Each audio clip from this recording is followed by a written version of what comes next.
तो दुनिया की एक ऐसी अजीम ताकत बनकर ये दुनिया के सामने पेश हुआ है कि दूसरे लोग देखकर थर्रा के रह गए हैं। इस्लाम का झंडा नस्ब कर दिया है। कभी फरहान की चोटी पर इसी मुसलमान ने नबी के इश्क में अपने झंडे को नस्ब किया है। यही मुसलमान है साहिब, यही मुसलमान है। अल्लाह अकबर, जो नबी से मोहब्बत करता है, करने के बाद में जब इसने मोहब्बत की है तो कुफ्र के ऐवान में जलजला आ गया है। जब कुफ्र में जलजला आया, लोग हैरान परेशान हो गए, दूसरी कौमें देखकर परेशान हो गई। आखिर मुसलमान के अंदर ऐसी कौन सी पावरफुल ताकत है जो फना को ये वक़ा समझता है, मौत को ये जिंदगी समझता है। कसम खुदा की, वे मुसलमान अगर अपने पे आ जाता है तो ये मौत से भी नहीं डरता है। आखिर इसके अंदर कौन सी ऐसी ताकत है, ये मौत को अपने गले लगा लेता है, नबी के नाम पर ये मर मिटने के लिए तैयार हो जाता है। कौन सी ऐसी पावर है इस मुसलमान के अंदर। अंग्रेजों ने जब इसका मुताला किया, एक मोमिन मुसलमान को बगौर मुताला किया, मुताला करने के बाद में अगर उसके अंदर कोई चीज पाई जाती है तो आका करीम सल्लल्लाहु तआला अलैहि वसल्लम की मोहब्बत पाई जाती है। सुभान अल्लाह, सुभान अल्लाह। नारे तकबीर, नारे तकबीर, नारे रिसालत, नारे रिसालत, जश्न ईद मिलादुन नबी, जश्न ईद मिलादुन नबी, मसलके आला हजरत, नारे तकबीर। उनकी रिसर्च यहाँ तक पहुंची कि उन्होंने मुसलमान के अंदर अगर किसी चीज को पाया है तो नबी की मोहब्बत को पाया है।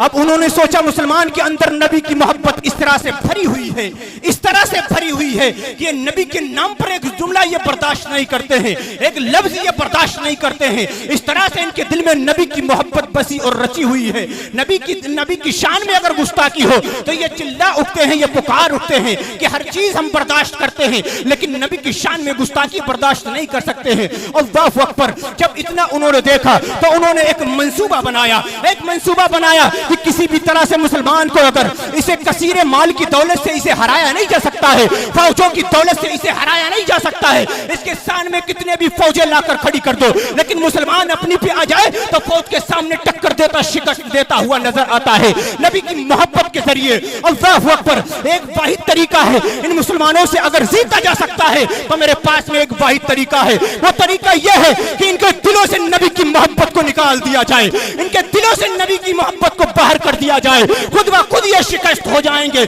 खुद ब खुद ये हार जाएंगे। उन्होंने दो अल्लाहु अकबर गिरोह बनाए, उन्होंने दो गिरोह बनाए। एक गिरोह ऐसा बनाया कि अल्लाहु अकबर, तो गिरोह बनाने के बाद में उन्होंने एक ऐसा फैशन का दौर दिया, एक ऐसा फैशन का दौर चलाया जिस मुसलमान के सरों पर टोपियां होनी चाहिए थी। अल्लाहु अकबर। उनकी टोपियों को उनके सरों से उतरवा दिया। जिन मुसलमान के चेहरे पर दाढ़ियां होना चाहिए थी, फैशन के दौर में उस मुसलमान के चेहरे से दाढ़ियों को उन्होंने हटवा दिया। अल्लाहु अकबर। उन्होंने ऐसा फैशन का दौर दिया, ऐसा फैशन का दौर दिया जो मुसलमान नबी की सुन्नत पर आया होता था, नबी सुन्नत को जिंदा करता था। जो मुसलमान के हाथ में कुरान मजीद की तिलावत करना चाहिए थी, उसके हाथ में कुरान मजीद होना चाहिए थी। आज उस मुसलमान के हाथ में नोबेल का शौक उन्होंने दिलाया है, उन्होंने नोबेल का शौक उसे दिला दिया। जिन औरतों के सरों पर दुपट्टा होना चाहिए था, आज उनके सरों से दुपट्टा उनके गले में आ गया और उसे नाम दिया, एहतियाज उन्हें नाम दिया तो कहा यह तरक्की याफ्ता दौर है। साहिब, मेरे नबी की सुन्नत को छोड़कर आप किस तरक्की याफ्ता दौर में जी रहे हैं? नबी की सुन्नत को छोड़कर आज उन लोगों की मगरबी तहजीब के खिलाफ, तुम मगरबी तहजीब के वालों के जो बताते हैं उनके कैरेक्टर को फॉलो करते हैं। अरे कैरेक्टर के फॉलो करना है तो सिद्दीक़ अकबर के कैरेक्टर को फॉलो करो। अगर आपको किसी के कैरेक्टर को फॉलो करना है तो उमर फारूक आजम के कैरेक्टर को फॉलो करो। अगर किसी के कैरेक्टर को फॉलो करना है तो दोनों जहां के मालिक मुख्तार अहमद मुख्तार का कैरेक्टर। सुभान अल्लाह, नारे तकबीर, नारे रिसालत, जश्न ईद मिलादुन नबी, मसलके आला हजरत, नारे तकबीर। आज इस कौम के हाथों में कुरान का दर्स होना चाहिए था। आज ये कौम आका करीम सल्लल्लाहु अलैहि वसल्लम से दावा करती है तो नबी की सुन्नत को जिंदा करती है। नबी की सुन्नत के मुताबिक हमें चलना चाहिए था, लेकिन ऐसा प्रोपेगेंडा बनाने के बाद में जिस कौम को नबी की सुन्नत के मुताबिक खाना खाना था, उस कौम को आज इस मॉडर्न दौर में, दौर में आज उस कौम को खड़े होकर खाना खाने को उन्होंने तरक्की याफ्ता बता दिया। और मेरी कौम भी बड़ी नादान है, नबी की सुन्नत को छोड़कर, नबी की सुन्नत को छोड़कर आज उनके बताए हुए तरीके पर चलती है। जिन्हें पेशाब करने का तरीका नहीं आता है, जिन्हें इस्तिंजा करने का तरीका नहीं आता है, जिन्हें नहाने के टाइम गुस्ल करने का तरीका नहीं पता है, आज कौम उसकी बात मान रही है।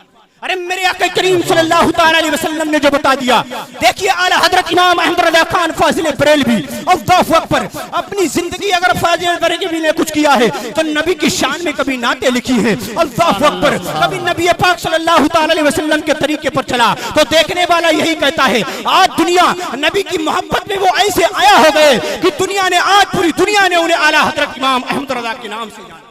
साहिब, ये नबी की मोहब्बत है, ये नबी का इश्क है। जब ज्यादा जोरों पर उनके कुछ नाम निहाद मुल्ला जो बड़े बड़े जुब्बे, लंबी लंबी टोपियां लगाकर उन्होंने मुसलमानों के जाहिर को तो बदल डाला, जाहिर को तो बदल लिया, लेकिन बातिल को बदलने की कोशिश की। उन्होंने सोचा कि किसी भी तरह से इसके बातिल को भी बदला जाए। अल्लाहु अकबर, जब बातिल को बदलने की कोशिश की तो कहने लगे कि ये मिलाद मनाना शिर्क है। नबी के रोजे पर जाओ, अगर नबी के रोजे पर नबी उस नियत से जाओ, रोजे की जियारत करने की नियत से जाओ तो ये शिर्क और बिदअत है। उसी वक्त में एक इमाम खड़ा होता है, इमाम आला हजरत सैयदी आला हजरत इमाम अहमद रज़ा। अरे कौन आला हजरत इमाम अहमद रज़ा, जिसने 4 साल की उम्र पाक में मुकम्मल नाजरा मुकम्मल कर लिया कुरान का। कौन इमाम अहमद रज़ा? अरे वो इमाम अहमद रज़ा खान जिसने 6 साल की उम्र में नबी की मिलाद मुकम्मल रबीउल अव्वल शरीफ के महीने में पढ़ी है। अरे कौन इमाम अहमद रज़ा? वो बरेली का इमाम अहमद रज़ा जिसने 8 साल की उम्र में हिदायतुन नहीब की अरबी में शरह लिखी है। अरे कौन आला हजरत इमाम अहमद रज़ा? वो आला हजरत इमाम अहमद रज़ा जिसने 13 साल 10 महीने 5 दिन की उम्र पाक में जिसने मुकम्मल दीन उलूम की तमाम सनदें हासिल कर ली और इसी महीने में आपने रजात का फतवा दिया। आला हजरत इमाम अहमद रज़ा जब आगे बढ़ते हैं, नबी की मोहब्बत में कलम उठाते हैं तो फतावे रज़विया जैसी किताब वजूद में आती है। अरे वही आला हजरत इमाम अहमद रज़ा जब कलम को उठाते हैं तो अल दौरतिल मक्किया जैसी किताब वजूद में आती है। इसीलिए तो कहा है वादी रज़ा की को है, इमाला रज़ा का है, इस समत देखिए और इलाका रज़ा का है। अरे औरों ने तो लिखा है बहुत इल्म दीन पर जो कुछ है सदी में बहुत तनार। नारे तकबीर, नारे रिसालत, जश्न मिलादुन नबी, मसरक आला हजरत, नारे तकबीर, नारे रिसालत, जो कुछ है इस सदी में वो तन्हा रज़ा का है। आला हजरत इमाम अहमद रज़ा ने जब कलम उठाया जो 14 यानी 1000 से ज्यादा तकरीबन 1400 किताबें मंजर आम पे लाके रख दी। और ऐसी ऐसी किताब फतावे रज़विया जैसी किताब इसके हवाले गैर मजहब भी देते हैं, जो इश्क नहीं भी करते हैं वो भी उस किताब के हवाले देते हैं। वो आला हजरत इमाम अहमद रज़ा जब आके करीम सल्लल्लाहु ताला अलैहि वसल्लम के रोज़े पर हाजिर होते हैं तो पढ़ते हैं या रसूल अल्लाह काबे की बदरुद दुजा तुम पे करोड़ों दुरूद।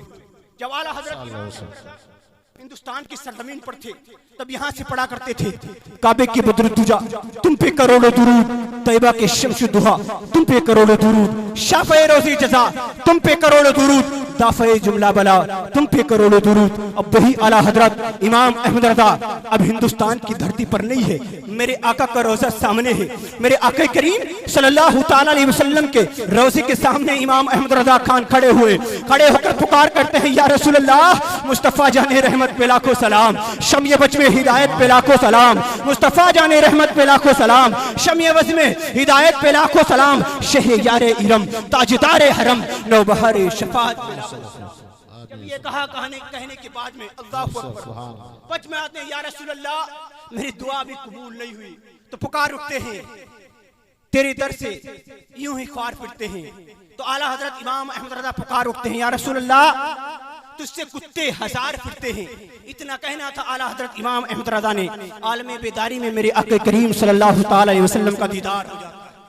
सुभान अल्लाह, जिसके लिए आज तमाम ये उम्मत तरसती है दीदार के लिए, नबी के रोज़े का दीदार हो जाए।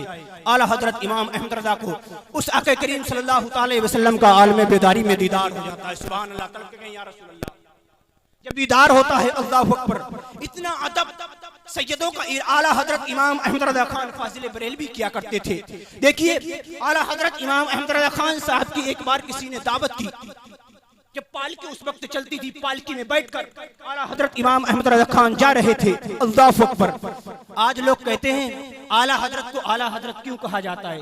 साहिब, आला हजरत को समझने के लिए इल्म भी होना चाहिए, नसब भी पाक होना चाहिए। नसब का पाक होना जरूरी है और इल्म का होना भी जरूरी है। सबके बस की बात नहीं है कि आला हजरत को समझ लें।